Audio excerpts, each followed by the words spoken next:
सबसे पहले आप सबको मेरी प्यार भरी नमस्कार।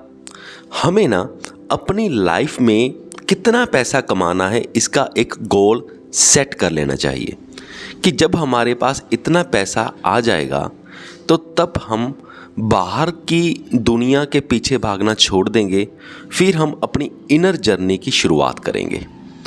ऐसा कुछ हमें अपने जीवन में ज़रूर करना चाहिए। नॉर्मली क्या होता है, अक्सर लोग ऐसा ही करते हैं कि लोग ना एक फाइनेंशियल गोल बनाते ही नहीं हैं। वो क्या पहले नॉर्मली ऐसे ही दिमाग में सोच लेते हैं कि हमें पहले तो बस 20,000 रुपये महीना मिल जाए काफ़ी है, और जब उनको 20,000 रुपये महीना मिलने लग जाता है फिर कहते हैं नहीं 20 नहीं 40 मिलने लग जाए काफ़ी है। फिर 40 मिलने लग जाता है, फिर कहते हैं नहीं 1 लाख मिल जाए तो काफ़ी है। फिर 1 लाख भी मिल जाता है, फिर वो भी कम पड़ जाता है। इस प्राइस रेंज में कह सकते हो, इस मनी रेंज में मैंने खुद लोग देखे हैं अपनी आंखों से, बहुत ज़्यादा लोग देखे हैं जो ऐसे ही मनी रेंज से आगे आगे बढ़ते गए। अब भी जो मैं आसपास लोग देखता हूँ तो उनकी सैलरीज 1 लाख के करीब हैं, पर फिर भी उनके पास पैसे की शॉर्टेज रहती है और वो चाहते हैं कि नहीं 1 लाख नहीं 2 लाख तो होनी चाहिए। तो ये बहुत ही गड़बड़ी की बात है। पहली गलती तो हम यहाँ पे कर लेते हैं कि जैसे जैसे हमारी सैलरी बढ़ती है या जैसे जैसे हमारा व्यापार बढ़ता है हम उतने ही अपने खर्चे बढ़ा लेते हैं। पहली बेवकूफ़ी तो हम यहाँ पे करते हैं। तो इससे क्या होता है कि जितनी मर्ज़ी हम पैसे कमा लें उतने ही हम खर्चे बढ़ा लेते हैं और हमारी पूरी कभी नहीं बढ़ती, हमेशा पैसे कम ही रह जाते हैं। ये बहुत बड़ी गलती है। और दूसरी गलती कहाँ होती है, जब इनकम बहुत ज़्यादा बढ़ जाती है पर उसके हिसाब से हमारे खर्चे बढ़ते नहीं। पर इनकम बहुत ज़्यादा है, कोई कमी नहीं है, सारा कुछ सही है, इनकम आ रही है महीने की 5 लाख रुपए, खर्चे हैं 1 लाख रुपए, सब बढ़िया चल रहा है। पर यहाँ पर जो इस कैटेगरी के लोग हैं वो यहाँ पे गलती कर जाते हैं कि 5 लाख तो आ रहे हैं, पर अब उनके दिमाग में टारगेट ये है कि मेरा साथ वाला 7 लाख कमा रहा है महीने का और मैं 10 लाख कमाऊंगा, उसे 3 लाख रुपए पीछे छोड़ूंगा। फिर बस वो इस दौड़ में रह जाते हैं। अब उन्हें चाहिए कुछ नहीं। एक बार तो मैं ऐसा पॉडकास्ट सुन रहा था किसी का, वो कह रहा था कि अब मैं इतने पैसे कमा लेता हूँ, मेरे पास बहुत पैसे हैं और मेरी नीड्स भी इतनी ज़्यादा नहीं है, लाइफ में सिंपली लीड करता हूँ, पर मैं महीने के 4-5 लाख रुपए बना भी लेता हूँ। पर वो कहता कि मैं करोड़ों में बनाना चाहता हूँ, कि मैं इतने पैसे कमाना चाहता हूँ कि मैं करोड़ों की ब्रैकेट में आ जाऊँ। तो मैंने सोचा भी ये बंदा क्या कर रहा है, और वो खुद ही ये कह रहा था कि मुझे पैसे चाहिए नहीं, कहता बस मैं सिर्फ करोड़ रुपए इनकम की ब्रैकेट में आना चाहता हूँ बस। उस पैसे का करना क्या है वो कहता मुझे नहीं पता, और वो खुद बोल रहा है कि उस पैसे का क्या करना है मुझे खुद को नहीं पता, पर फिर भी मैं कमाना चाहता हूँ।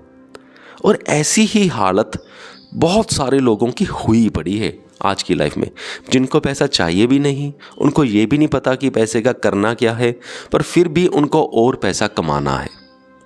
ऐसा क्यों हो रहा है? क्योंकि उनके पास कोई ऐसा काम अच्छा नहीं है जहाँ पे वो फोकस करना उन्हें चाहिए या चाहते हों। कोई मकसद नहीं है लाइफ का। जब कोई मकसद नहीं है तो माइंड किसी ना किसी उल्टे पुल्टे चक्कर में पड़ेगा ही। जब हमारे पास कोई अच्छा मकसद ना हो तो हमारा बार बार शॉपिंग करने को मन करेगा, बार बार थिएटर जाने को मन करेगा, या बार बार उल्टे पुल्टे काम करने को मन करेगा।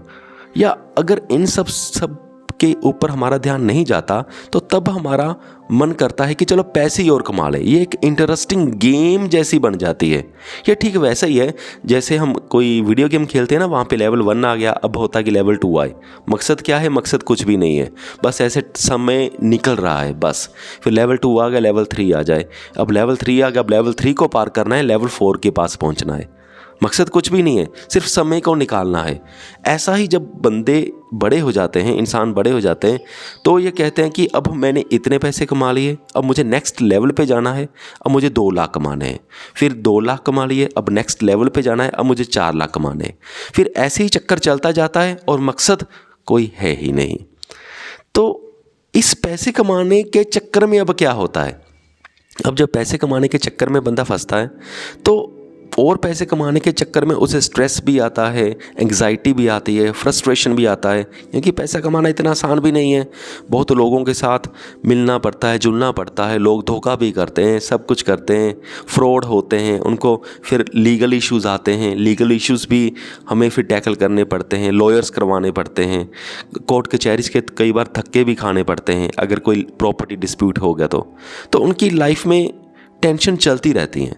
अगर किसी बंदे की कंपनी है तो कंपनी के लीगल इशू बहुत सारे होते हैं। किसी ने कॉपीराइट कर दिया, किसी ने वो कर दिया, किसी ने ये कर दिया, फिर उनके लिए एक लीगल टीम लगानी पड़ती है।